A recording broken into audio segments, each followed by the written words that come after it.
have the team as tops. Here at St Andrews, they gotta give us what we're longing for. It's Birmingham forever, let's hear it from the stand. So come on City, sing this song once more. We are the lads from Tilton, we'll support you till the end of the day. We're so happy, following the Birmingham City Football Club in conjunction, of course, also with our good friends at SAS Autos and our really good friends down there at the Borsley Labour Club. What a tonight we've got on for you tonight, ladies and gents. 1.5 hours of absolute solid show. We're back, season 10. This is the 10th year that we've been doing this now, and it's just gotten strength to strength. You know what? We'll just come on with the show and introduce everybody one by one. First off, Mark Adams, as a.k.a. Mr. Robe. Hello, good evening, everybody. You all right, Nick? Mr. Sheen, a.k.a. Mr. Hipkins. Good evening, all. Mrs. Brown. Good evening. From our good self, good evening. And, of course, the absolute legend, one of the most respected players we've had for a very, very long time at St Andrews. And he was totally loved by everybody, especially at the back of the Tilton. Benno. Who are ya? Right, he's on an iPad up in Middlesbrough, guys. So if he drops in or drops out, please don't panic, because we're just honored to have you on the show, mate. Nice one, thank you. Pleasure. Right, I've got a pair of gloves in my Birmingham City Museum, Sonico goalkeeper gloves. I dare take you remember the name, yeah. And you signed them and gave them to my 8-year-old son, who's now 33. And you made that child's life. He talks about those gloves so much. Right, so I can't remember wearing Sondico. It must have been a long time ago. Yeah. Wow, I mean, what a great career you had with us, and you were genuinely by the fans revered as a goalkeeper. You really were. Thank you. Yeah, I had a great time. We had some ups and downs, but it was mainly ups.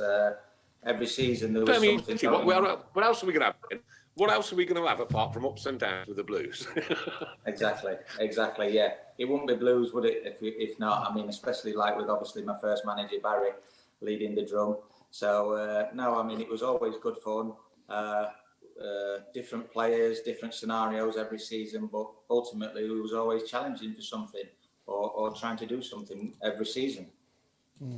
Yeah. Great times, man. Honestly, proper great times. And we mentioned earlier that there's a lot of people listening tonight now, and there's a lot of people that will catch this around the world over the next 24 hours. Has anybody got any footage of the penalty save that you made against Alan Shearer? Because you've never seen it, have you? No, never seen it. I mean, everyone. Right. So cool. We're putting the call now, right at the front of the show. Has anybody got the video of that amazing penalty save? The only person to save a penalty against him, I believe. I'll be one of them. Yeah. Yeah. And it was a cold Birmingham evening. I was sitting in block 19, and oh no, Newcastle got a penalty. Oh no, Shearer's going to make it. Benno, get in. Yeah, one of Percy's sliding tackles that didn't get the usual stuff. But I mean, I haven't told many people this, but obviously I'm telling you now. It actually hit me on my head. Right. I dived to my left, got my hands out, and it actually hit the top of my head. And I think that's why it made the ball just divert that far. Ian, you headed it out of the goal. Well, he hit my head. I didn't head it, so I'll settle with that one. He hit my I bet head. that hurt then. I bet that hurt. Oh, listen, Percy come and dived on me, so we had to defend the corner, so we weren't too bothered, really. Great fond memories, mate, honestly. Did Shearer...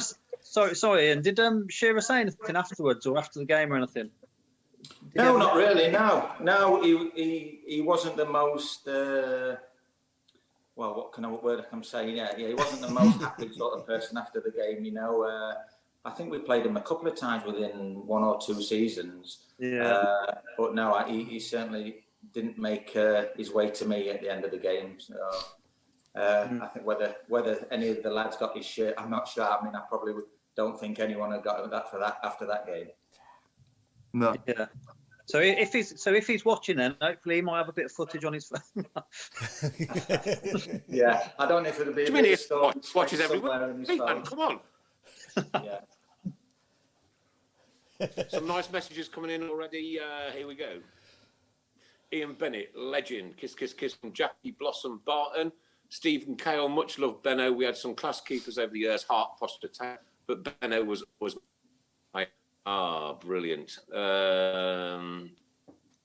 am excited. Andy Skellon, I am excited, and I'm sorry. Andy, I'm sorry. Craig has just said, Ian cost me a marriage. You need to ask Paul. He has the story, apparently. Not guilty. Oh dear. Maybe we shouldn't go into that one.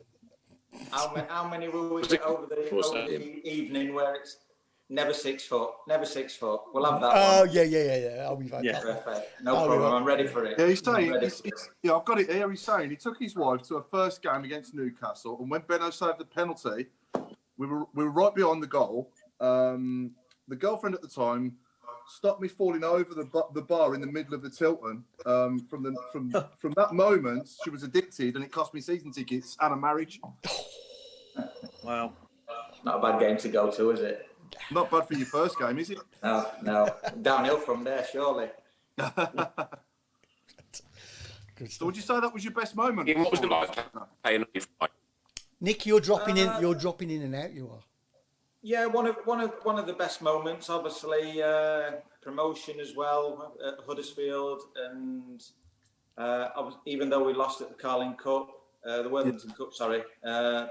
The way we came out of that with all the accolades and that, obviously we'd have preferred to win it, but if, like I say, the penalty, I expect every guest who's been on here who's involved in that game said about the penalty were what he never gave, and but the amount of credit we came out with that, it certainly was another plus point for me, Yeah.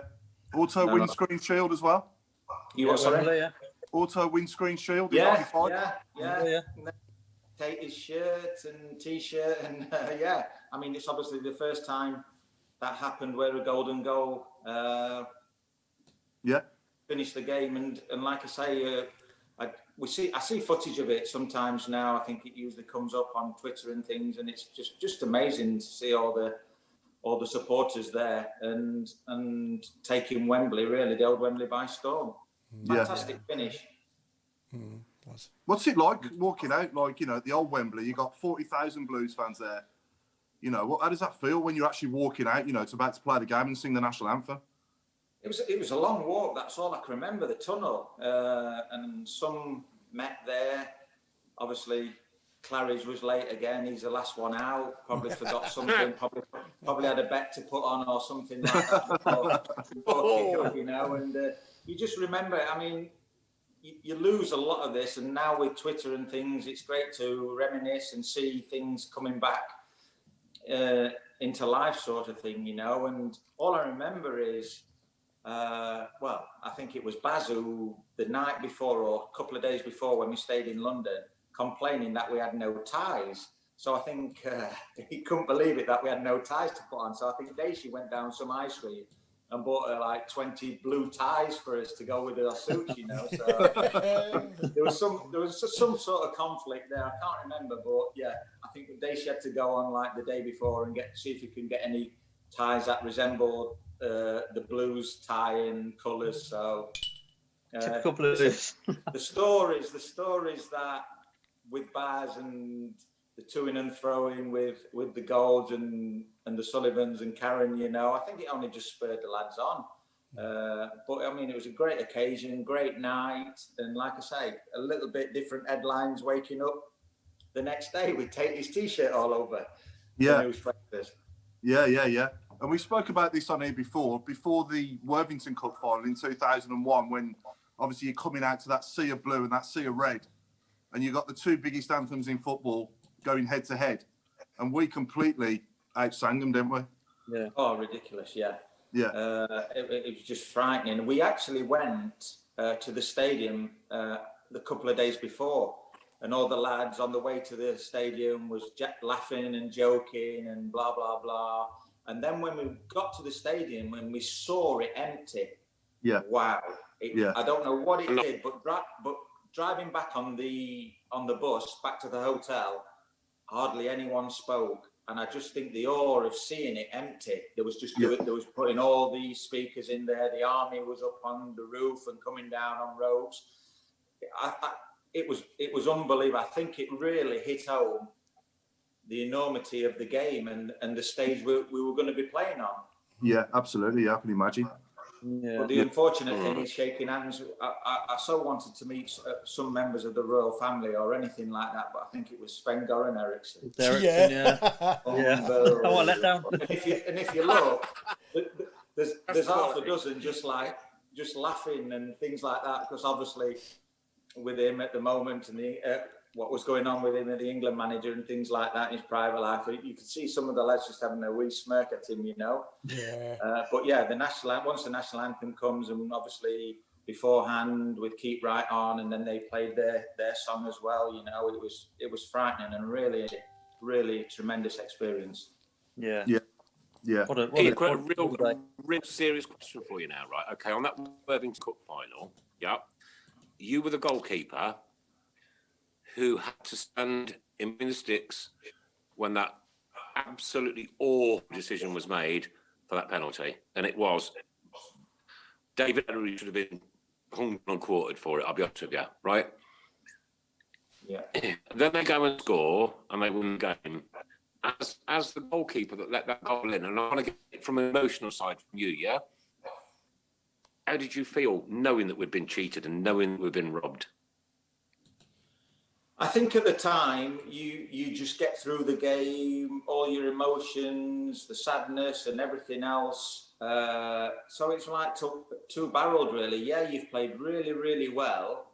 And obviously with the penalty, taking it into extra time and things like that. And then what happened in extra time, but knowing that you've still got possibly, the defining moment to go, the penalties, So it was not until after the game that it really sank in that, if there was any VAR now or any replays, every single person would have said absolutely stonewall penalty. And it's just some of that we'll all got to live with, unfortunately. There's only one person who knows why it was never given. Was it because the so-called against the bigger team and things like that? But I've watched it once and once only, the whole game, and it was only a couple of years ago because I could never watch it, and I can't believe how well we played. Yeah, brilliant. How really well we played as a team, and obviously with Martin O'Connor being injured and practically finishing the game with 10 men. We really played some good football that afternoon. Yeah. Always sorry. No, you go, Paul. Go on. I was going to say we've had Yuzi on before on the show, and we spoke about his chip from the halfway line, and I remember being sat there now and thinking that was in as soon as he hit it. Mm-hmm. Yeah.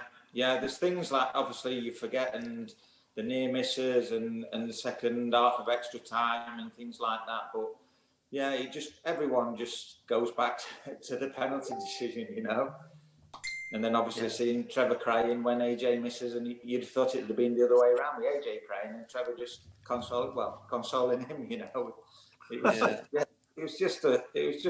It was a great day without winning and doing everything bar winning, But the credit, like we touched on before, the amount of credit we came out with it, even though you got like a loser's medal around your neck, the amount of credit you got for that game, and then.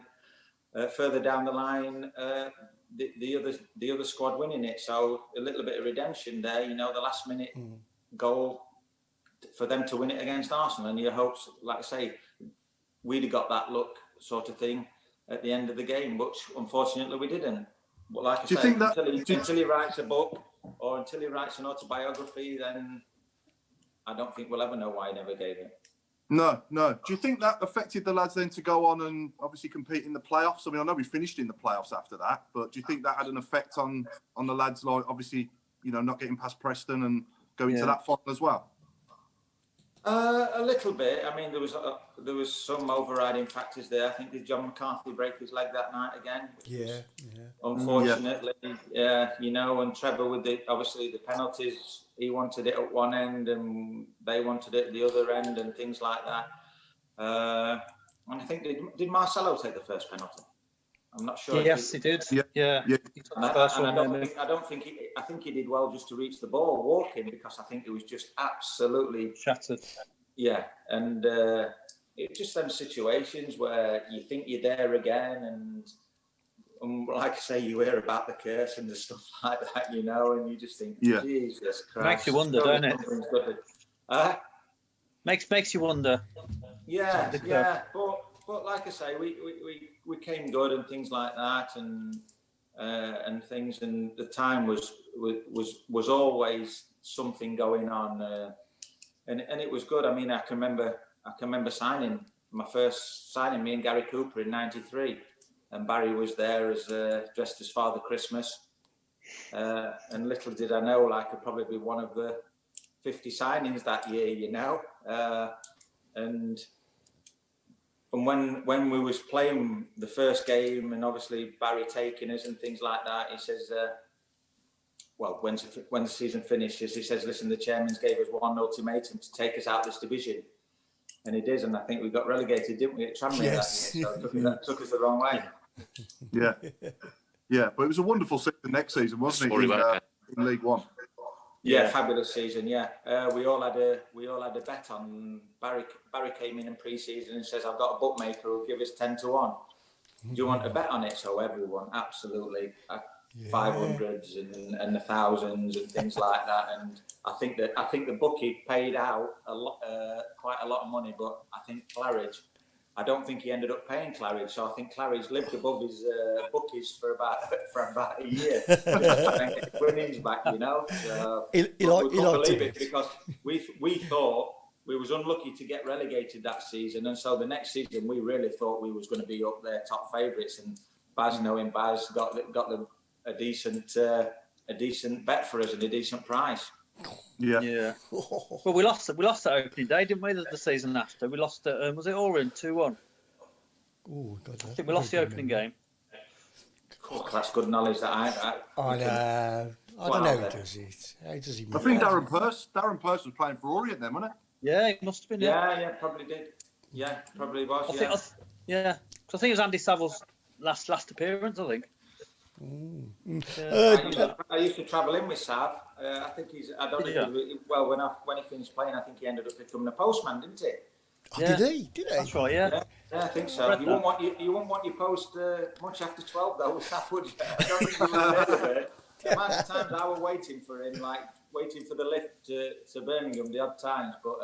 No, I think he ended up becoming a postman. Oh, right. So during your career at Blues, then, Benno, did you stay up north and just travel, or did you move? For the first little bit, I travelled with Sav first, and then I ended up meeting Jono, Andy Legg, a little bit at the junction near the M1, near the airport, East Midlands Airport. Yeah. But Jono was a nightmare. Jono was 15 minutes, he'd ring you, I'm only 5 minutes away. And, listen, the amount of times we used to fly down the M42 and be late for training. I can remember one time it was absolutely hammering with rain. And we're driving down, I think he's got an old Jeep or something like that, 4x4. And next minute, the wipers start crossing over. And of course, they've hit each other, and we've got no wipers going down about 75. Well, if Jono's car got there, 75 miles an hour with no rain. He's got his head out the right-hand side. I've got my head out the left-hand side. Absolutely wet through, and we had to stop, pull over, and I don't know how we got to training. But listen, Bruce used to just ring Bruce, and he just used to say, get down when you want to, or get down when you can make it, and things like that. But no, we had some good laughs there. I mean, you talk about you talk about players' diets. I can remember the burger van on the M42 Junction 2. Was it a Junction 3? Big John's or something, was it? I don't know if it's still there now. At Stonebridge Island, that is. I know. Is it? I know what you mean. We ended up because we used to have that many. Leggy used to click his fingers, and the bloke knew he wanted bacon with brown sauce and bring it. He didn't even get out of the car. It was unbelievable. And you talk about diets, and that was about, what would that be, about 9 o'clock, and you're training at 10:30, like, and just little things like that you remember, and now how it's changed. You couldn't do that now. You couldn't do that now. Post-hab and things like that. And honestly, you'd have 2 and 3 bacon sandwiches a week. Yeah. Frightening. You couldn't do that now. No way. No way. I could. I have.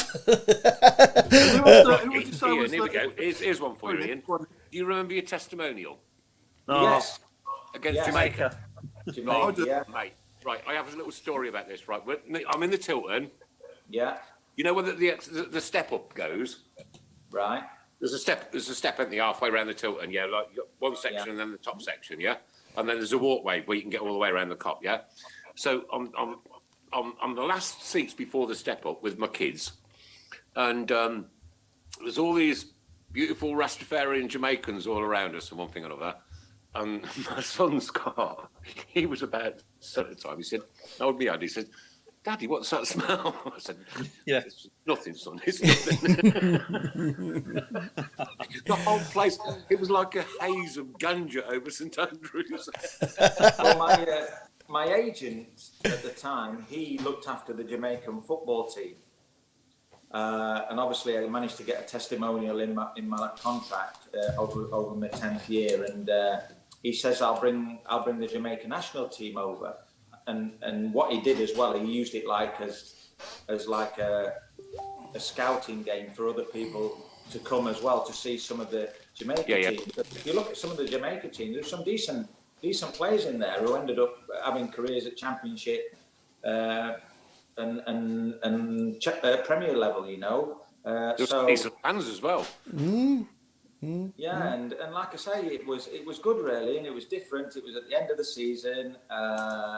All the lads had been on it for a couple of days, and it was a good occasion. I mean, and to get like 10,000 there, and I think a lot of it was just walk-ons, and a lot of people on the day just decided to come. I think it was a decent day, and things like that. I mean, I got charged for police and things like that, which I never saw one policeman around. Floodlights, and we didn't need floodlights, so it was quite funny. Really, you know? It was a good night, yeah. Yeah. Oh, right, okay. So that came out of your testimonial money, the police and floodlights. Yeah. Really? All that. So. Holy mother! But, And you had to pay that rather than the club. You what? Sorry. Did you have to pay that rather than the club? All I paid is for Jamaica to stay over for 2 days because, like I say, it was end of the season. We couldn't really get anyone. We tried to get obviously the big teams and things, Celtic, Rangers, and other teams, but they was the only ones who really. Ian, I'll tell you. Could come, and obviously the following in Birmingham, we thought, hey, we might. I can tell you, mate. It was a decent occasion in a decent crowd. The best testimonial I've ever been to. It was brilliant. It was so brilliant. And the Rastas all around us, so giving it all the reggae stuff and this, that. We were just having, you know what? It was like a rugby match, you know, where like you haven't got this rivalry between the supporters and the away end, the home end, you know. And everybody was meeting and greeting and shaking hands and everything. It was lovely. It was a really, really, really brilliant. It was an happy occasion. Team in. Yeah, it was an happy occasion. I think obviously a very happy occasion for funny fact helped that, you know, make it a funny occasion. So it was good, and like I say, to celebrate 10 years, it was a nice achievement, and obviously a nice thing to do, really. Yeah, I can only remember in my life going down the Blues. I can only remember 3 players having a testimonial. Correct me if I'm wrong, Mark, but John Frame, Benno, and Granger. Is there anyone else? I can't think top of my head.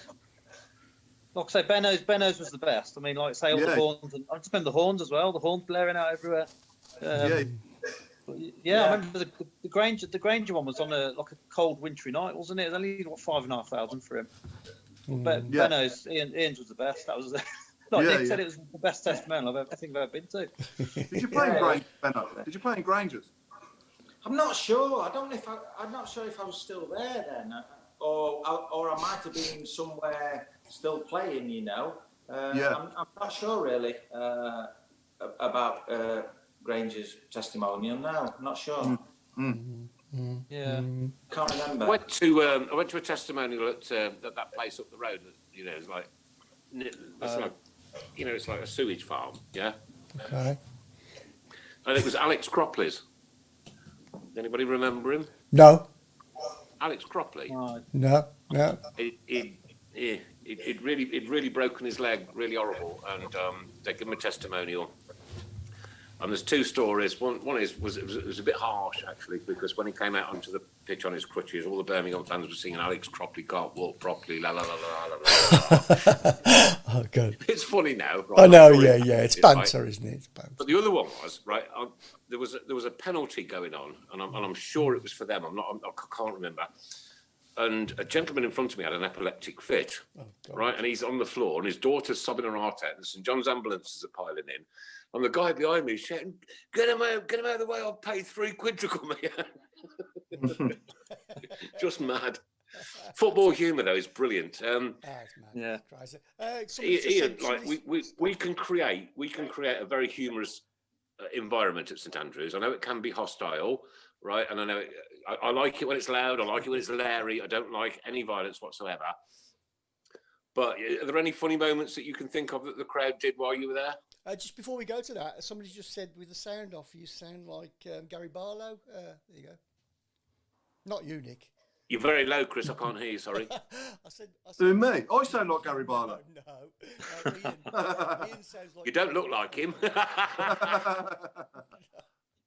Whatever Gary Barlow sounds like, I don't know. Any funny stories you can tell us? Right. So go back to the question. Is there anything that you can remember, like when the crowd did humorous? Because we're a funny bunch. We really proper are a funny. We are probably the best. I can remember when Big Kev used to come on as a sub and things like that, and he used to do his little warm up beforehand, up and down and that, and the crowd really took to Kev. But I can remember, the crowd just loved Kev, and I can remember him sliding on the goal line, still missing the ball, didn't score a goal, but the crowd just absolutely took to him, you know. Just absolutely applauded him, sang for him, his name and things like that. And I can remember Daishi obviously having a go with Claridge on the pitch. I think I remember that one. The second to last game, and we had to win. It was a night game, and obviously at the end of the game, he used to walk down the big long tunnel behind the dugouts. The big long. It was tunnel. the longest walk in football, wasn't it? Oh, it was unbelievable. It was honestly. There was people outside with fags, beer. Come on, the Blues! Up, you'll beat them today. And I think a lot of games were won in that tunnel, you know, because the opposing team hadn't got a clue what was going on, and like people are offering you a drink of the pint before the game and a fag and everything. And they got at half time, they was nearly on the way, but at full time they were absolutely sozzled. So if you'd have won, you were the bee's knees. If you lost, then they give you an absolute volley going down that tunnel. But all I can remember, Daishi, I think Claridge missed a few chances, but I think with them we had to go to Huddersfield. But at the end of the game, he's absolutely hammered Claridge about, you've done it on purpose, you've had a bet on. And I think Claridge actually ended up crying, you know, he ended up sobbing and saying to Daishi, I didn't, Daishi, I never meant to miss and everything like that. So, and just little things like that, you know, the banter, and I think that's what made us so successful. And it's same with Neil now, is if you get the dressing room right, it looks after so much on and off the pitch, you know. Daishi used to run the dressing room in a good way, you know. He was a good captain. He stopped a lot going to the managers and things. And it's same with while I'm up here working for Neil Warnock at the moment. if you've got a team spirit and the camaraderie that we had at Blues, I tell you what, it takes you a long way, you know, with getting the dressing room right. And I think that's what's missing now. And you look at the most successful teams, and you look at the people who you speak to, they will always say the most successful times are the ones with the best dressing room. Yeah. So Bennett, okay, what would you prefer, right? The tunnel at St Andrews with all the booze and the fags, or the sterile environment with Sky Sports that they've got now coming out and picking the ball up off the podium? Oh, listen, the tunnel, no problem. You know, the banter and everything through there, it was great, you know. And yeah, I think sometimes you lose a bit of that. And people call it old school and things like that. It's not old school. It's not old school. It's just people forward thinking before everything else, you know. The walk up before you get onto the pitch and things, you've got to have a special type of player for the Blues to go through that tunnel and then be expected to play in front of them fans, because they weren't demanding. The only thing they demanded that you gave your all, Absolutely. and I think that's why they'd forgive a lot of everything. But if you were giving 100%, I tell you what, they soon took to you. I can tell you now. They will always remember you. You know, For an whether absolute you're good, bad, or indifferent. If you was giving 100% and they could see you giving 100%, then they would take you to their hearts, which they did for a lot of us in that era. We know that everybody gave 100%. You can't give 110% because there's no such number. I'm sorry, you can't. It was 100% of that Worthington Cup final, and nobody judged any single player. Not ever in the all the years after that. Nobody has ever spoken to me and said, "Oh, you know, so and so was slacking." Nobody. Everybody gave their all. And do you know what? Do you know what else? We gave our all as well up there in the. Listen, I mean, the nights where when you were kicking, down into the Tilton, you know, and things like that, and the crowd, they actually get you goals because they hit you with the momentum, and then I think the players can breed off that, you know, and the amount of times where the corner down in the bottom end, and you get a goal, you get a last minute goal, you get a win, and you turn your draws into wins, and I think that's why around that area of the fans it was unbelievable, and the noises sometimes and the games were frightening, you know, and I think you used to scare a lot of teams. Yeah. Did you ever feel intimidated? You what? Sorry. Did you ever feel intimidated? Only when I let a soft one in, yeah. But no.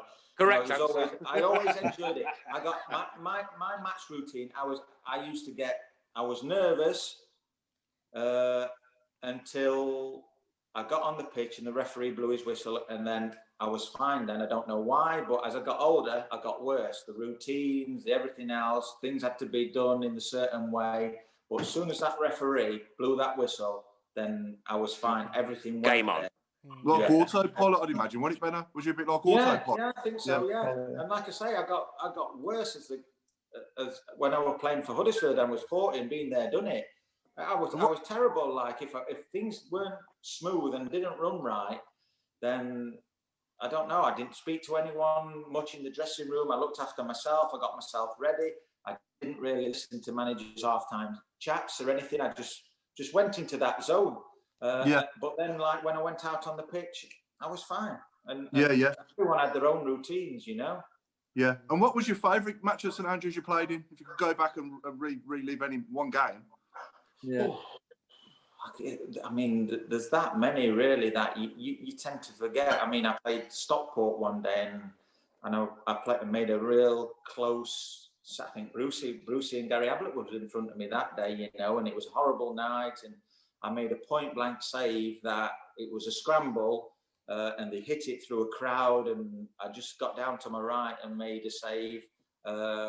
And it's just little saves like that, or little things that keep you in a game, or not win you a game, but help you to win a game, you know, and things like that. I was renowned for my shot stopping rather than commanding the area, you know. So I remember. Sorry, go on. what I like to think I did was like obviously one-on-one situations and things like that, and just looking as a goalkeeper that doesn't become flustered whether he made a mistake or not. You know, everyone makes a mistake, but it's how you deal with that.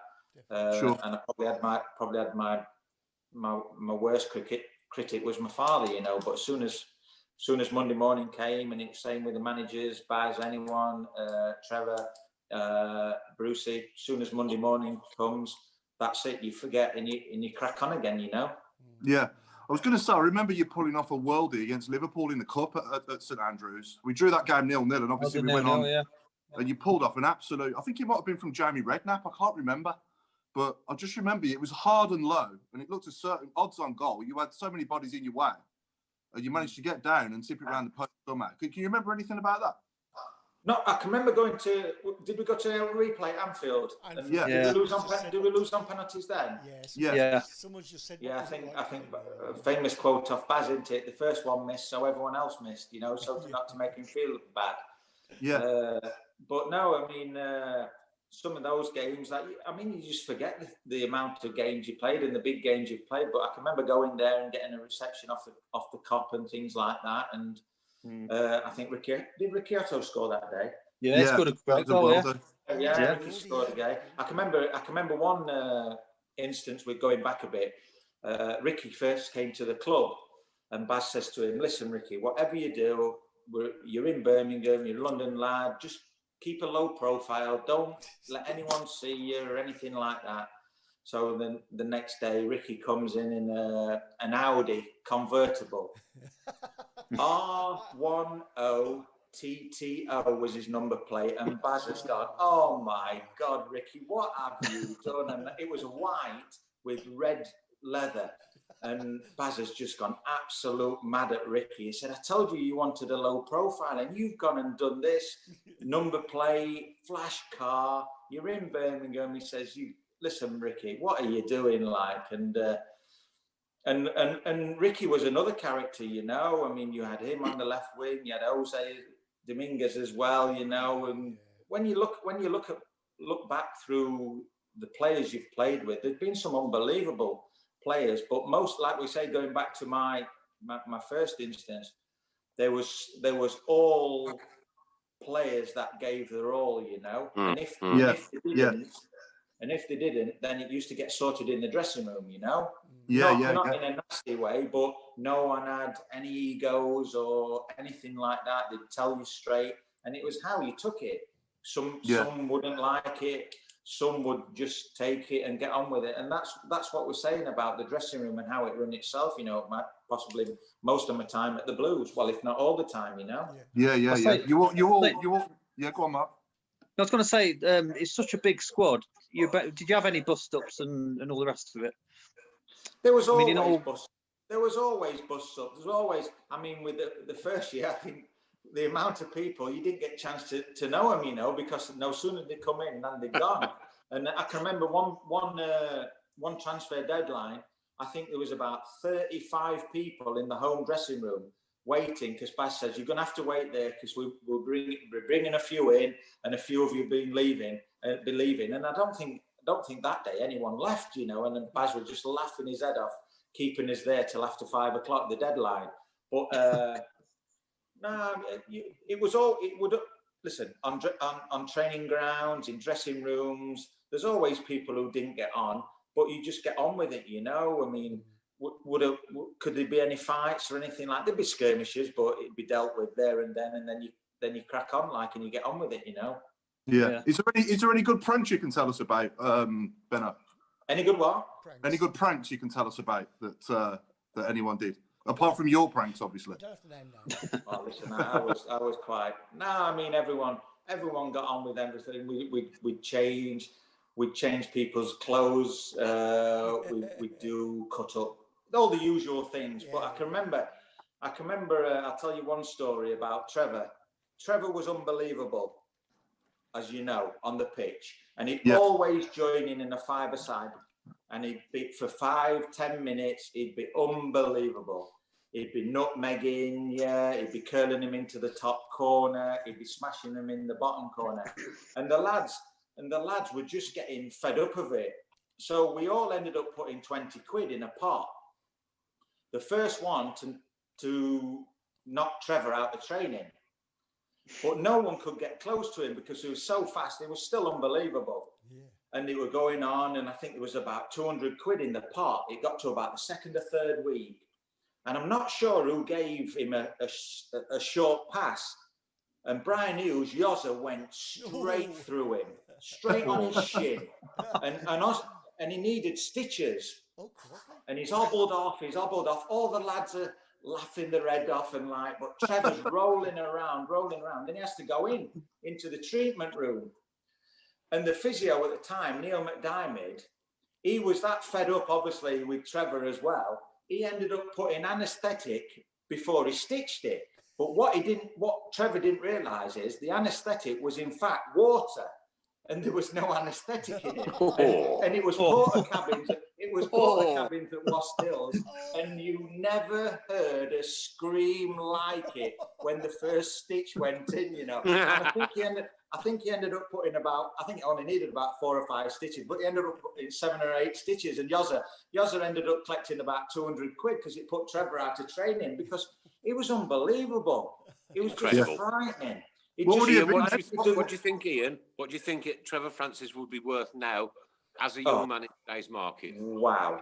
It'd be unplayable, and you wouldn't be able to afford him, you know. I mean, he'd take the free kicks and he'd take the corners, and sometimes he'd wonder why the lads couldn't do it, you know. But he was just exceptional. And we also, obviously, with his playing staff and coaching staff, Mick Mills as well, and he was a funny man, Mick. Mick would slide, tackle, and just nick the ball, and it was good times. It was a good coaching staff as well, you know, moving on and things like that. But I mean, Trevor really was unbelievable when he had 5 or 10 minutes cameo on the pitch. We just tried to get him out as quickly as we could. Coming on to more recent times, before we went live, we had a little chat about your time at Nottingham Forest, and you had a year there with Aitor Karanka. Just wanted to get a bit of feedback off you about him and the way he works, and are we in good hands? Well, yeah, I had a year with him. I moved up from the academy because he didn't have a goalkeeping coach, and I stayed there all season. Very thorough, really proud on how he works, everything on the training ground, when it's like a passing drill to a bit of possession, to a bit of shooting, to a bit of team shape, flows. He has his staff around him to flow, get it done quickly and things like that. There'll be a lot of meetings, so the lads will be really drilled on what's expected of them, what's expected of the opposition, and how he wants them to play, you know. It's that, not typical, but the way the foreign coaches, the foreign managers do it, they leave no stone unturned. So everyone will know the job, that is for sure. And he'll be the first one there in training and the last one to leave. And he'll be hoping that he gets the backing as well, where he can get some players in, because he brought in quite a few players, which was needed at Nottingham, and really quality players as well. You know, he brought in. So yeah, I think those are coming to St Andrews right now. I've not heard a negative comment about any of them. But what do you know about George Friend? Unbelievable in the dressing room. A real That's good what we pro. need.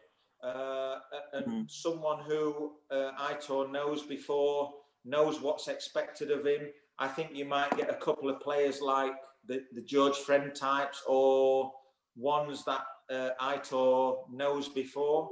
And I think someone who, like I say, is really good in the dressing room, gives 100%, and also helps the younger lads with his experience, and knows the championship like the back of his hand as well. Nice one, well done. Sorry, Benno. What's he like on a personal level? Is he one of the lads, or is he a bit quiet or pragmatic? Quiet, keeps himself to himself. But obviously, on Friday nights, he'll join the coaching staff. He'll go through that. He'll sit with the lads and have a meal and go through a lot of videos, a lot of things on the opposition as well. So I would say keep himself to himself, but the lads will know when he means it and when he has a joke as well. By no means is he a martyr or anything like that. You know, he's good around the training ground. He'll probably go over and have a lot of one-to-one conversations with the players while the game's going on. But it's probably a little bit different to what you've had before for the last few years, you know, where he'll come in, he'll have a fresh way of doing it, he'll have his own style of doing it, and he'll probably use, like I say, the Middlesbrough model, which ain't a bad one, which got him promoted, you know. Whether it might be a little bit too soon because the Championship is, wow, at this moment in time, yes, anyone can win it, but obviously with what happened with ourselves at the end of the last game of the season at Forest, then anything can happen. Is he captain material? Pardon? Is he captain material? George Friend? Yeah. Yes, definitely. Okay. Yeah, nice. definitely. What a frank discussion this has been. Brilliant. Nice one. I'll tell you what, absolutely. You're still a Blue Nose, aren't you, at heart? Oh, listen, there's not a month, day, week that goes by that you don't get reminded by it, or you don't speak to someone, or obviously through Twitter and social media that someone's messaging you and things like that. So no, it's nice really to keep in touch. I keep in touch with quite a few, obviously through social media a couple of times, ringing Jono up and things like that, just to have a bit of banter with Jono, who probably I would say I keep most in touch with. But no, there's others that you speak in social media and you still have the crack there. You know, I went back to St Andrews for the Hall of Fame, which was unbelievable and really appreciative, you know, and it was a good night to see a few players. But with me being involved with football, that I haven't really had the time that I'd like to come down, you know, and things like that, and to see a game. But there'll be time, hopefully. Yeah. Sorry, go on, mate. I was going to say, sorry, Ian, did you see much of Blues last season when you had the chance? Did you sort of watch our games on telly and stuff like that? I saw a couple of times. I saw them obviously when we played them and Hogan scored against Forest. I thought it was really good. That I thought it was going to be, we was going to go on and win the game quite easily, really, because we scored.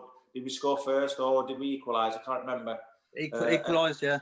We equalised and we thought we were going to go on because we didn't start very well, and then we all of a sudden came into the game and got the equaliser and thought we was going to push on. But then I think Hogan scored and we lost 2-1 really. Didn't Camp save a penalty? Camp saved the penalty, didn't they? That's it, yeah. Yeah. That's it, yeah. Graben went left and Campy saved it, yeah. And then I think we played it quite early, didn't we, in the season? We got battered away, yeah. Yeah. So what's going through your mind? You're sitting on Forest bench at St Andrews and we score. You obviously inside you must be like, yes. Yeah, it's difficult because, like I say, you have such an association with teams you've been involved with, you know. So it is difficult, but then you've got to realise that obviously you're with a different club now, and you've got to help them. And I mean, I saw Tats, Colin Tatum, you know, before the game, and there's not many really who you know, but it's still a few people who Roy the photographer, super guy. Time, you know, so it's nice to keep involved, and there's still the spirit there with the Blues, you know, that we had and I had with my time. Yeah, and this must be a difficult one for you, Benno, but who would you say was the best player you played with for us and the best player you probably ever played against as well? Maybe do both. I'd say probably played against would be Michael Owen. I think he played against him in the cup, in the FA Cup, you know. But yeah, I know. Yeah. Well, listen, you wait till you see how many players who I say of probably the best I've played with. You know, I mean, it's difficult, really. You've got the goal scorers, you've got the defenders, the midfielders, the lads who don't really get the necessary credit. Obviously, you've got John T. Martin O'Connor, you know, you got Grange, left back, you got Gary Rowett and Nicky Eden, Brucey, Gary Ablett as centre half, Stacey. I mean, I'm going to miss a lot of people here that they're going to come and hammer me. You've got Claridge, you've got Esky, you've got Mikel Forsell, you've got Jose Dominguez, you've got wow, the list is just unbelievable. You know, it's just frightening and like I say, I think it'd be wrong for me to name one, but some of them people who I've talked about have had a real big influence on me and playing behind them, and also on the team, you know, and I've probably missed 50 or 60 players in there that you would say they're fantastic players, you know, and ones that helped Birmingham when I was there and since do what we did and what was needed from them, you know. Yeah, and that leads us on nicely to say that it was too difficult for you, wasn't it, to do a 1 to 11? Oh, listen, I mean, I'd probably need another 2 weeks, really. I'll probably come on again and I'd do me 1 to 11, but I'd need at least a month to really sit down and give it some justice, because the amount of players, well, since I've played with and I've played with, you know, and each and every one have had their own special moment with the Blues, you know, from even other goalkeepers I've had, like with training groups with Nico Vasson and Mike Taylor, and you forget about the camaraderie you have there. The goalkeeping coaches, obviously, who trained me and things like that, the managers who you've played with and things, and then obviously like the outfield players who have, like I said before, have probably been there, done it, gone on to better careers. Some have gone different ways and things, and it's just knowing the type of player that was needed. And when we did get promotion, I mean, obviously I missed one out with Dougray now, you know, which is unbelievable. Average.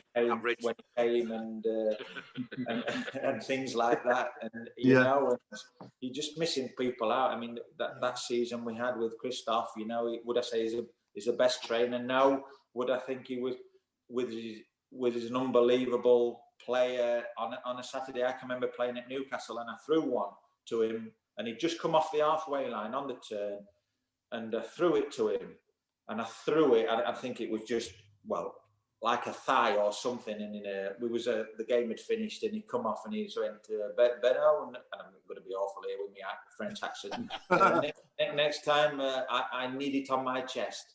I need the ball on my chest. No, below waist. No, ball below waist. I want it chest. And like, unbelievable, like when you think, and he probably carried us through that season, but the team would be influenced by him, and that's what made us a team, you know. We took to him, he took to us, the fans took to him, Brucey took to him, and it was just a snowball effect. The positivity he had around the place, and like I say, the team that year, well, was frightening, really.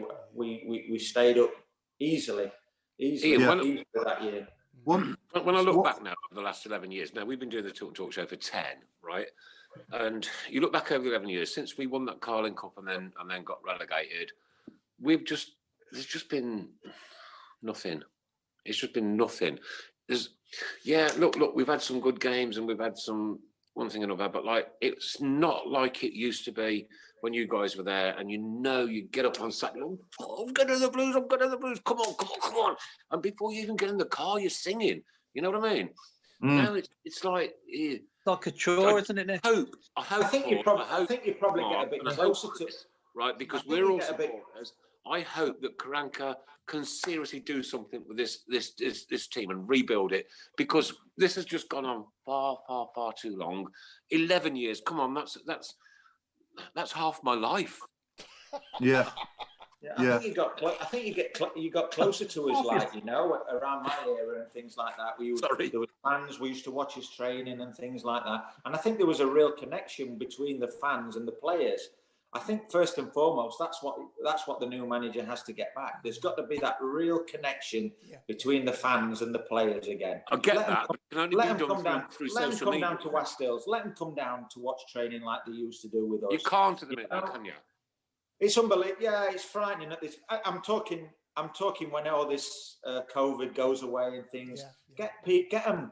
We used to have the fence rung off around West-Hills, and it used to be the same people, the old people who used to come and watch, who probably watched Blues for 20 years, 30 years before that. And let's get back to that family feeling again, where you thought there was a real, like I say, close connection. Where I tell you what, these are really trying for us, and that I think that's what you want, someone where you can really get that camaraderie back. And it's not hard. It's not hard to do. It's either that or rebuild the Cop as it used to be with that refreshment stand at the top. Yeah. Benno, do they do that at other clubs that you're at, like now at Middlesbrough, for example, or previously at Forest? Were the fans allowed to watch training there? No. Obviously, I'm only talking for Nottingham Forest. Not really, no. And I think it's a shame, really, because it'd get you playing, training like you would in a match. You wouldn't be able to toss it off or anything like that. Pardon the pun, but do you know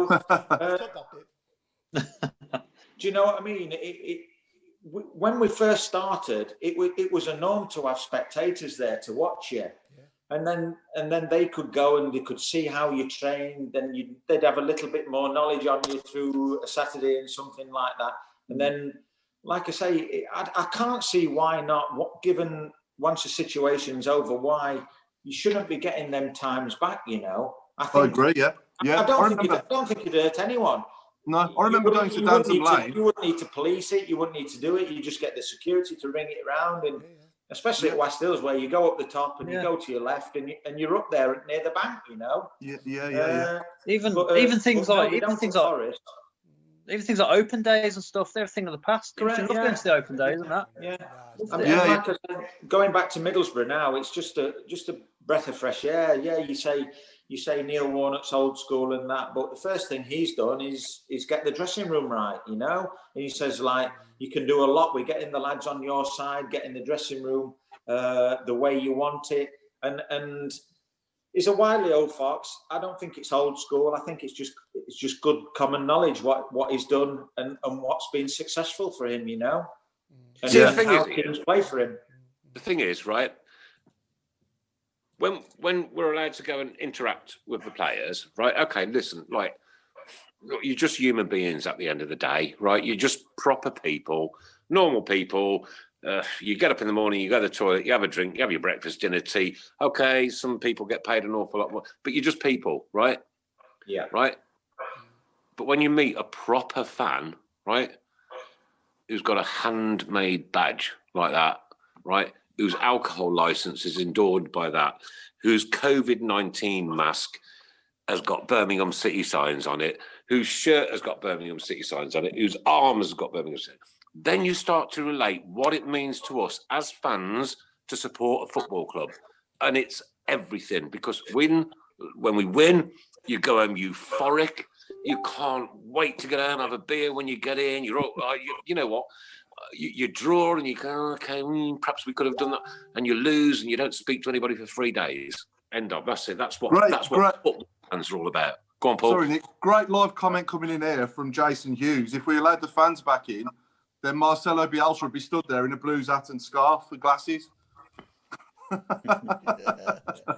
Listen, there were not many hiding places at West Hills for him, is there, really? No. Benno, Danny Sonner said hello as well, by the way. Your okay.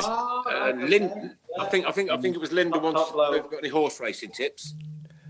Oh, listen, I had a lucky 15 today, and I got nowhere. And there was all from one trainer, Tim Easterby, and there was nowhere. And his last two runners that we weren't told won. So another one of my tips. Most of my life, Benno, I've lived either in Warwick or Uttoxeter, and I've never been in a bookies. This is what I was saying. Bob Latchford. I met Bob when he was at the Blues and he was doing a little bit of training.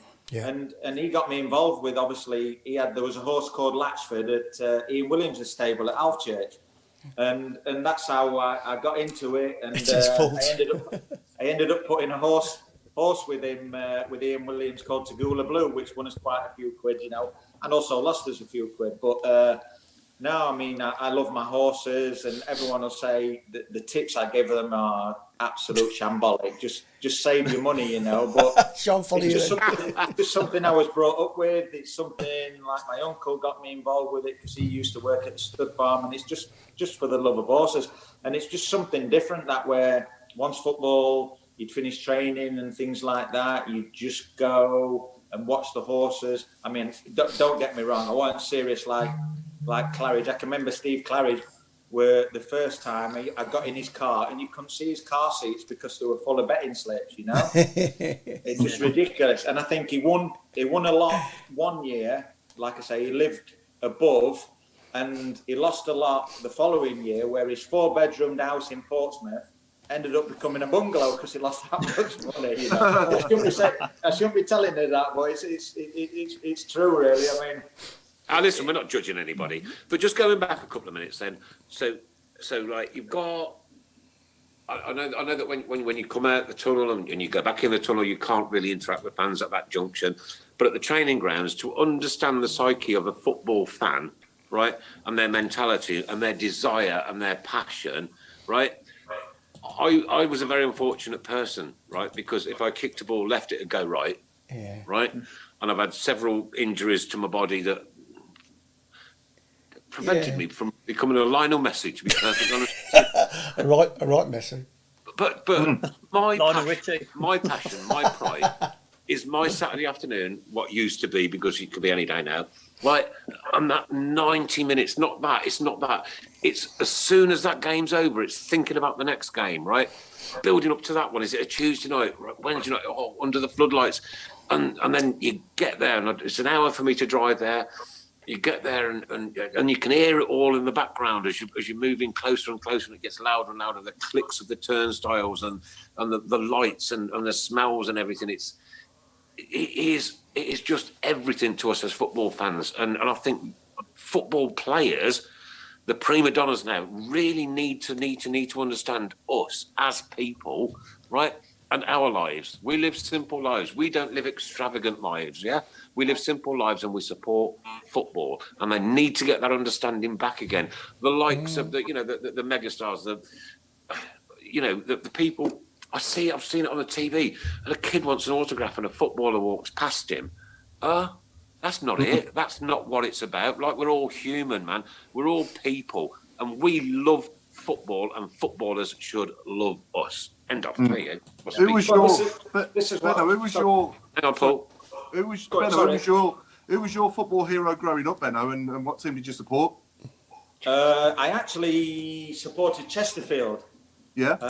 And I can remember going to Blackpool on the train. I think it was I think we left about 7 o'clock from Chesterfield station, got there at Blackpool and watched a 0-0 draw, and it was the worst football I've ever seen. It was a terrible game. But Chesterfield was a team, because obviously I lived at Worksop, so that was my local team. And then growing up, Dave Seaman, it tended to be goalkeepers, you know. I mean, you're going to go back. I mean, long Alex Stepney and things like that. You know? I remember Alex Stepney. Then you Grobbelaars and things. Yeah. I mean, I had the pleasure of when I was an apprentice at QPR, I had the pleasure of Liverpool training, because obviously with the AstroTurf, they used to train on a Friday, and I met all the players, because I was like second year apprentice, so I'd let them in on a Friday afternoon, stay there, and then lock the ground up at QPR. And the amount of times that teams had come and just have about 5 minutes on there, and because it was not like the AstroTurf now, it was just like a rotten carpet. And Bruce Grobbelaar said, "I'm not diving on that. I'm not diving on that. This is not grass," and things like that. And QPR, and Trevor played for QPR.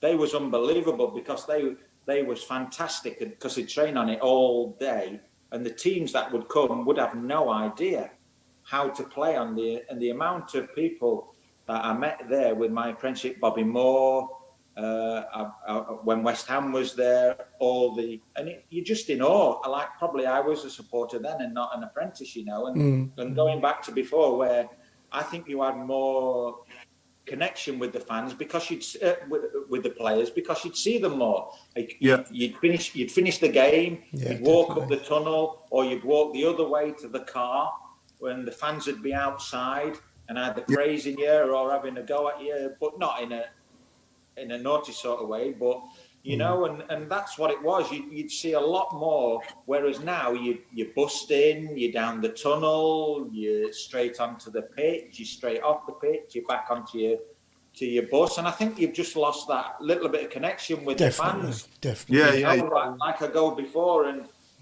listen, I used to love win, lose, or draw. Just walking back to my car, and people would walk with you, can I have your autograph, blah blah blah, good game. Or you could have done better with that, you know. And I think it just grounds you that little bit as well, you know. Yeah. I remember going to Damson Lane in the Sedgemere and watching you train when I was younger, like, yeah. But yeah, we've got a few questions. What we do in the week is ask our fans on our page just to ask any questions for you. So I'll ask you a few questions that were posted the other day, if that's all right. Yeah, perfect. No problem.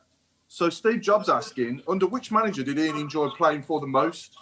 Was it Barry Fry, Trevor Francis, or Steve Bruce?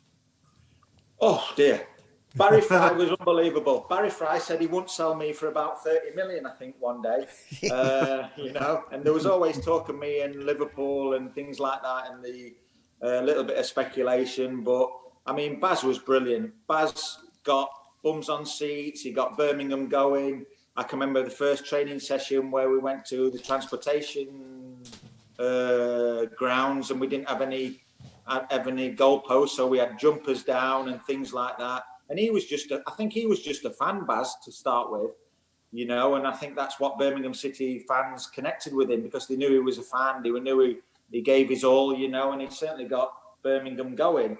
And he was brilliant, Baz. He was brilliant. He would tell you what he thought of you, but after the game, it'd be all done. You'd shake hands, you'd have a beer with him. Trevor bought that little bit more foreign side of it, the preparation, the diet, the tactical work. It just slowly got better as regards the preparation, how you looked after yourself, and the way things was evolving in football.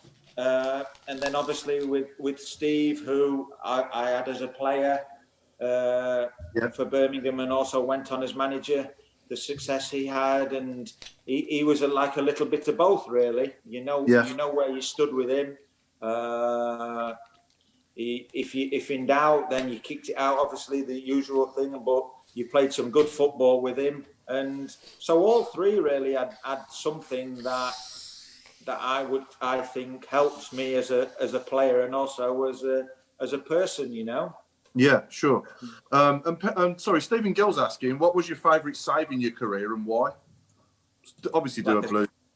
Yeah, it's got to be the penalty save, you know, the penalty save against Alan Shearer, and also the other penalty saves that I've done as well, which I can't remember. But no, there's some great times at Blues, and that, I think that's why the reason I stayed so long, you know. Yeah. I can remember 2000 when there was a little bit of contractual where I weren't signing a contract. I was staying. I think we just had a second baby, and we were staying at the Norbreck in Blackpool. And we just got to the room, and there was a phone call. And Mr. Bennett, yes, it's Karen Brady. I've gone. And I looked at my wife. I says, Karen Brady on the phone. She went, hello, is that Ian? I says, yeah, it is Karen. Oh, everything okay? She went, no, it's beep, beep, beep, beep. You're not. I says, all right, what's the matter? Have you signed your contract, Ian? I went, no, Karen. And she says, well, why have you not signed? I said, well, it's not what I wanted. It maybe wanted an extra year or things like that, the terms. Mm-hmm.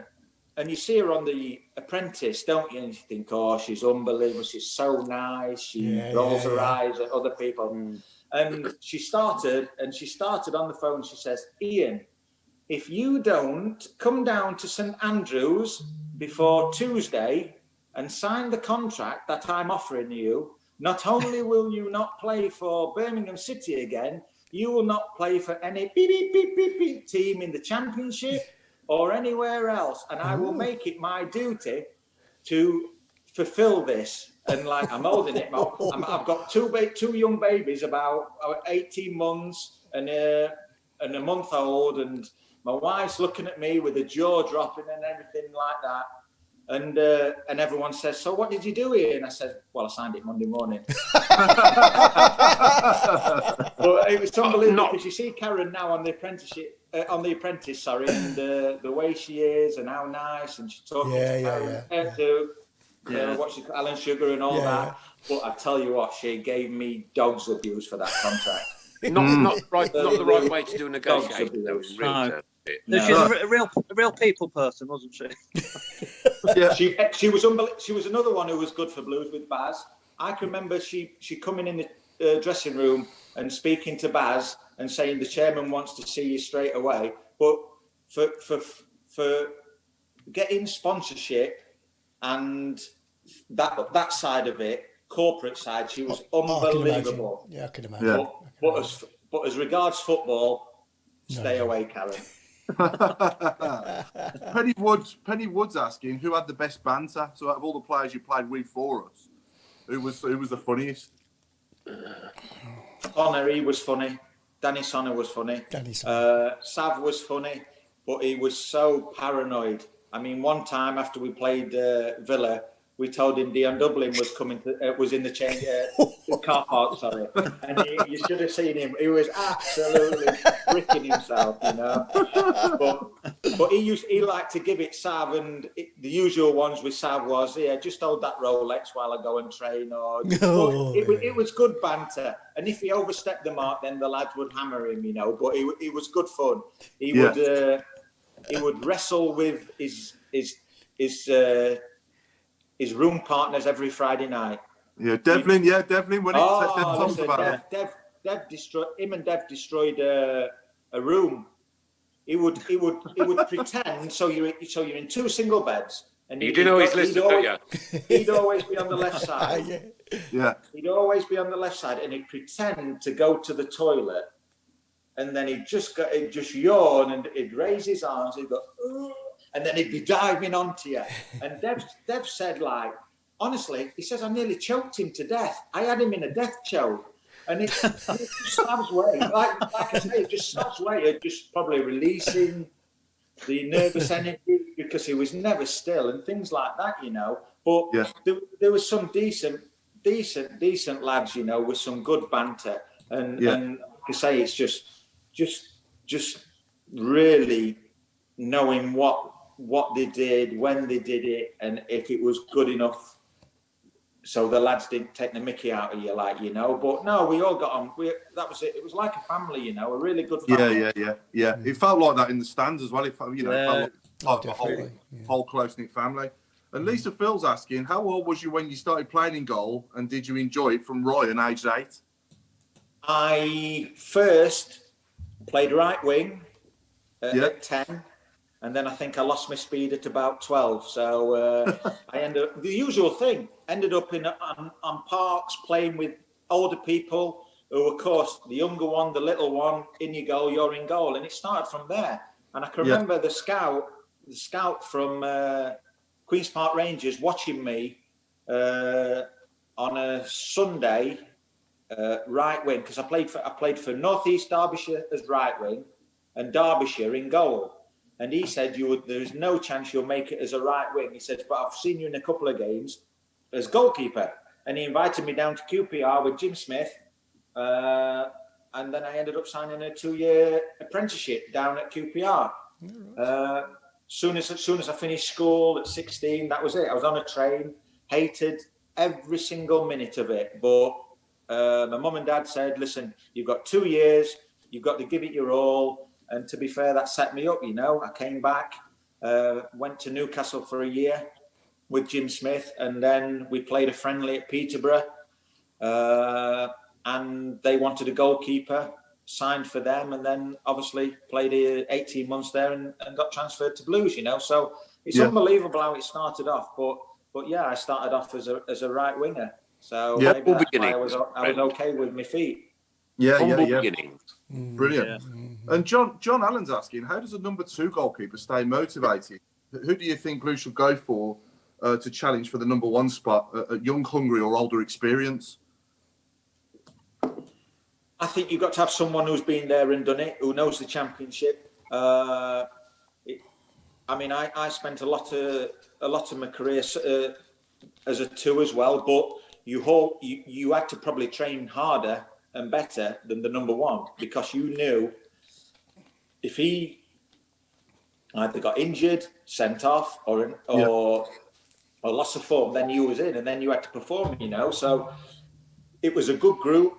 We always had a good group. We always had a good training group. We always pushed each other on. You had some keepers who were better than others at different things, but no matter what, you'd always help each other. You've seen the group more than any other outfield player, so it was a good group all the way through my career. We've had a good goalkeepers there. The goalkeepers at Blues have been exceptional. But if you're telling me who should Blues go for, I think you need someone who's been there, done it, with obviously the lad coming in from a different style of football and a different type of football. Coming from Paul McCarthy, what a down-to-earth bloke, fantastic, and a true Blue legend. Yeah, absolutely. Mark, do you want to say yourself? Yeah, Benno. Yes. Sorry, Ian. Talking about being a number 2 keeper, were you a little bit disappointed to miss out on the playoff final? Yeah, I think the problem with myself is I got injured at the wrong time, and it always was a break or something like that, And then the lads who came in, obviously Nico and obviously Mike. The most disappointed was when we got promoted, and Brucey brought Mike in. I think it was Brucey brought Mike in, and that was what disappointed. But you see that as a trend now, where the team that goes up probably only plays for a month or 2 months, and then the whole team gets changed, And I think that's what happened a little bit at Blues, where the lads who got up there didn't really get the opportunity. But then obviously you look at it, the club side of it, and think, well, we've got to stay in this division. Can I rely on you to be that consistency going forward? So it's a catch-22 situation. But that's probably where I was most disappointed, that even though I did play a little bit in the Premiership with Blues, I didn't really have that longevity in the. It's on your CV though. It's on your CV. You were a Premiership player. Oh yeah. I think I played 48 or 50 games in the Premiership, and no, I mean, it's something you look back on and you think, well, where did the time go, and where did all the games go? But having said that, 500 league games and over 300 majority with Blues, then I wouldn't swap it for the earth, You still look pretty fit, Ian, as well. You still keep yourself in trim, yeah? Yeah, obviously with the goalkeeping. Sorry, I thought you were talking to me, Chris. Like that, No, I wasn't talking to you. There's someone on here as well. There's someone on here as well. Okay, I've got to interject. We're into the last 15 minutes, Paul. Now, Benno has joined us from a hotel in Middlesbrough tonight, and in the last 15 minutes we do a bit of word association sometimes. So it's anything to do with the hotel and football. Anything to do with the hotel and football. I'm going to go to the first one. Tony Butler. There you go. Okay, that's his take. Off you go. What about? Okay, show is outstanding from Paul McCarthy. Benno tonight and 3 more to come. I've agreed this week, so announcements to come very shortly. That's wonderful news. Craig Courtney, ladies. Craig Courtney. Well done, Craig. Brilliant. Good stuff. I was just going to say, check-in Doy. Check-in Doy. Oh, yes. Go for it. Yeah. Someone on here called Mark Andrew Adams asking, Benno, how do you do those bird noises? Oh yeah, that's me. Oh, listen, it's just living in nature. Jono got me doing it and things like that, and I don't know why we're recording it, but it was just something I started, and Jono picked up on it, obviously with the video and things like that. But it's just banter we had. Like I say, just trying not to think of the cup final and things like that. But no, yeah. I mean, you're not going to ask me to do one, are you? Yeah, it's up to you if you want to. Yeah, go on. No, it's not up to him. The answer is yes. Yeah, that's the lesser spotted thingamajig. Bullfrog. That's a woodpecker. It's a Brilliant. woodpecker. Bull something. That's about it. I'll leave it on that. My wife's running down the stairs now. She thinks there's a bird in the living room. My dog's running upstairs now. Alan Watton's saying, can you ask Benno about the night in Ancona? When not only was there trouble at the game, but the Swedish plane we were on couldn't leave because the batteries were flat. Jonathan Hunt forgot his passport and had to be sneaked on the plane at Birmingham. Ancona. The Battle of Ancona. With all the trouble at Ancona. Yeah. Oh dear, don't. All I remember is Jonathan Hunt. Sorry. Jonathan Hunt. Sorry, I apologise, right? If over the next 10 minutes I burst out laughing, it's because something just comes through to do the last 15 minutes and I just can't contain myself. You carry on, my friend. Right. So all I can remember is we're playing the game and Jonathan Hunt jumps out of a tackle. So all you hear then is Barry Fry shouting, "Here he comes, lads, here he comes back, here's the chicken, come on, chicken." And he was doing all the chicken noises to Jonathan Hunt in the game. Unbelievable. That's why the game's going on. So, the tackles, everything else about the Anglo-Italian was naughty. No matter where you went, who you played, it always either ended up in a fight or a punch-up. And, and the game finished and there was waiting for us in the tunnel. Yeah. And Daishi goes down first. And there was a scuffle, there was a bit of fighting, and the next minute, their manager is laid out completely flat. God knows, Daishi must have decked him, and that was it. Then obviously the tunnel started, everyone was running down the tunnel, boots were flying, getting the dressing rooms, the police, everything else. So they didn't know who'd done it and what they did, and I don't know, they took all the black lads' passports away. Jono, who was the Ed Steen, Louis Donowa, Jay Martin. Jay Martin. Oh yeah, Jay Martin. What a player! And all those, and they wouldn't give them back. Mm-hmm. Until and they're like, the police are saying you've got to go to the airport, and we're saying you've got his passports, and they ended up giving all the passports back. So we had blue lights, flashing lights. There must have been 5 or 6 vehicles, and all Baz said to us, "Listen, lads, no one tell the press anything. No one say a word to the press. No worries, Baz. No worries." The next day, Birmingham Post, Barry Fry said everything. Barry Fry says it was absolute pandemonium in the tunnel, fighting and everything else. So whether he's got paid for the story or not, but Bass told us to be quiet, and he's ended up telling everything what he said in the dressing room. Now, can I ask another question about the Anglo-Italian? Did you play in the game at St Andrews when the floodlights went out? I'm not sure. Possibly, but I can't remember. It was freezing. It was February. It was proper freezing. I think I definitely played in most of the games. I think it was Chisane. I'm not 100% sure. But there was 4,500 of us there on a filthy, dirty Tuesday night. It was freezing. And the floodlights went out and we're all going, put your 50 in. And just like, the MEP are full of, we're just having the crap. There was some decent teams in there. Yeah, there was probably only about 1,000 of us left in the cop, huddled in the centre, and we all got our football programmes and made a bonfire. There was one 60-watt ball in the cop. Everything else was pitch black, right? And this great big burly copper comes stamping our bonfire out. Oh dear me, man! We're trying to keep warm here, and we came out and scored immediately and won the game. Great memories. Okay, I've got some hotel ones coming in. Some of these are very, very good. We've got Barry Fry up from Steve Portman. The one from Greg Courtney, I'm not going to read. No, I can't. I can't read. Stephen Carvery from Great Gaynor Robinson.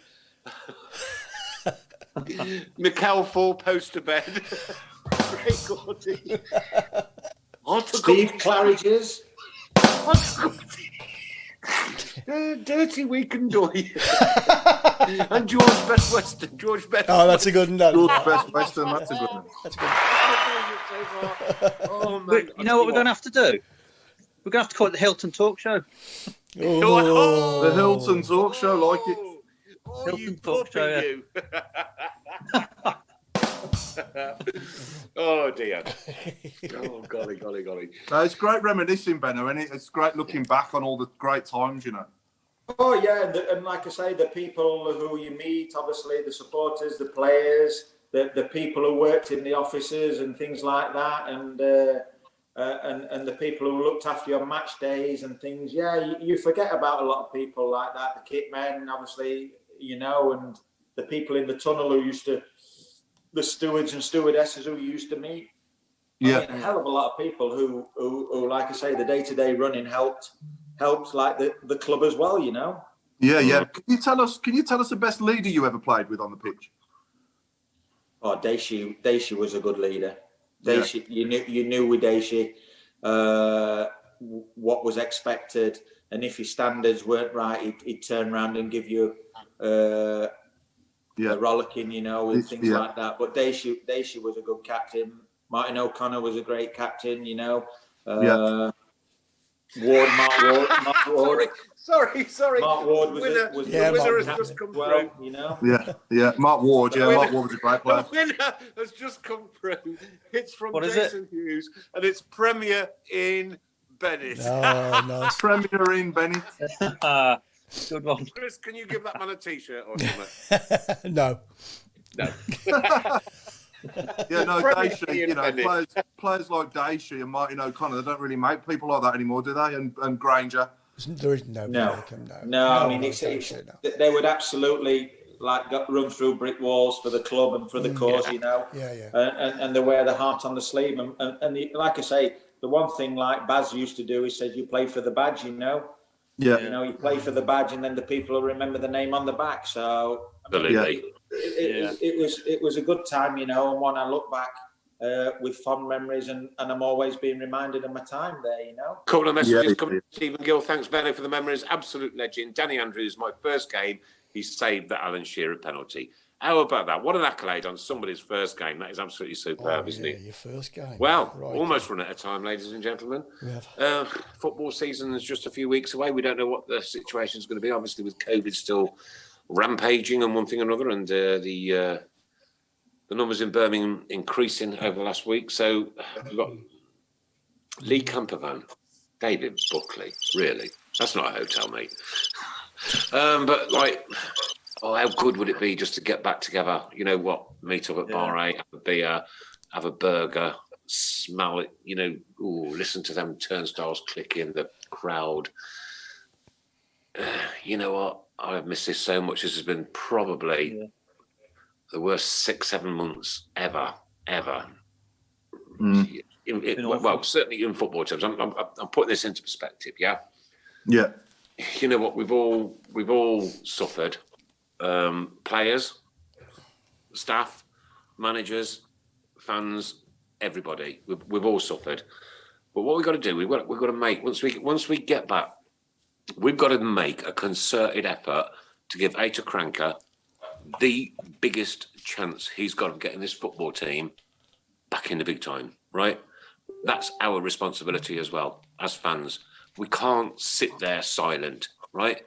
Because we've seen so many games where, you know, we're all guilty of it, right? And I'm not poking fingers, especially home games where there's no atmosphere, right? We go away and it's buzzing, it's bouncing.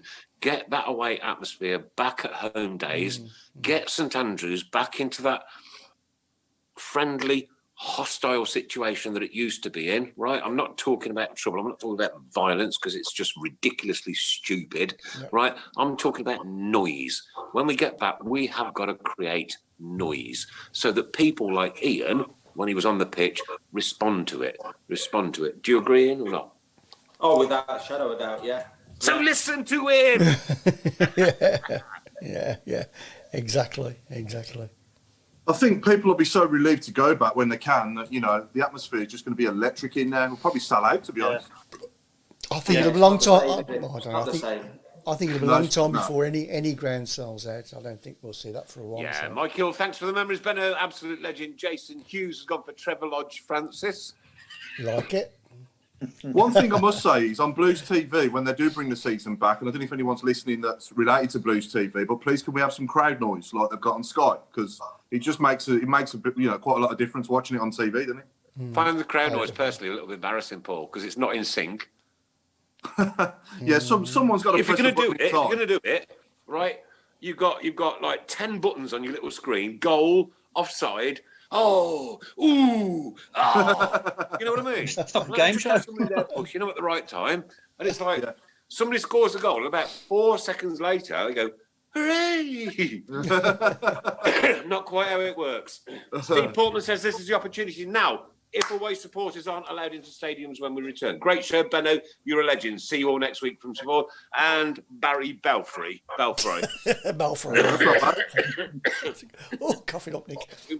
I must read your name. I think the best one. The best one.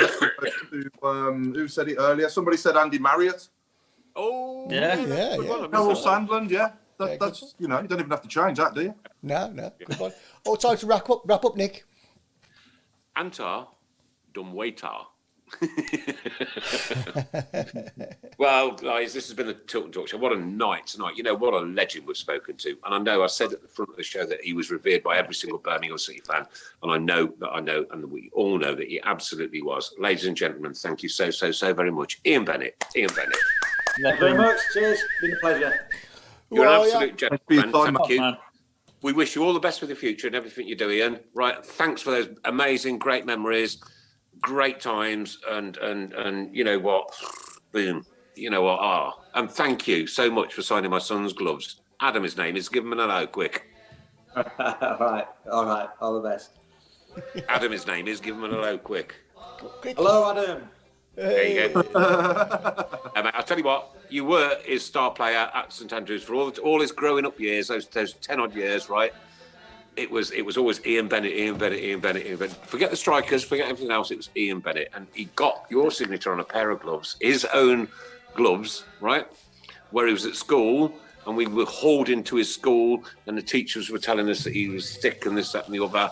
And the only thing he's interested in is being a goalkeeper. I said, well, teach him to be a goalkeeper. He'll learn a damn sight more than you will, love. Okay, I'll end it with that. Tilton Talk Show, Monday night, next week. Who's our guest next week, Paul, do you know? Oh, I don't know, but I do know that Danny Solomon's coming in soon. So Yeah. And Marcelo? And Marcelo, he's coming in as well. Yeah. Marcelo. Everybody. Well, ladies and gents, sponsored by the Boyle Sports, principal sponsor of Birmingham City Football Club, and of course in conjunction with SAS Autos and Borsley Labour Club. We thank Ian Bennett so very much on this Monday night for giving up his time and bringing you back all those wonderful memories. Paul Lilly, thanks for the memories. Night all from Carl Sparrow. Just nothing but positive comments. Not even. It's just brilliant. It's been absolutely superb. Ian, thank you so very much for giving you time on a Monday night. Best wishes to you, as I say, in your future and everything you do. Perhaps we'll see you back at St Andrews as a goalkeeping coach one day. Who knows? Because we never know. So it's from Mr. Mark Adams, a.k.a. Mr. Robe. Good evening, everyone. Good Take night care. from him. Stay safe. Not good evening. Hey? Not good evening is a welcome. It's good night, Mark. That's what I meant. Good night. Good night, everybody. Take care. Stay safe. Yes, okay, Moon. Mr. Sheen. Good night, all. Keep right on. Mrs. Brown. Good night. From myself, good night. God bless. Take care. See you next Monday. And, of course, the legend, the absolute legend that is Ian Bennett. Ian Bennett, ladies. Thank you so much, Ian. Good night, everyone. Been a pleasure. Cheers, Ian. See you next week. Good night.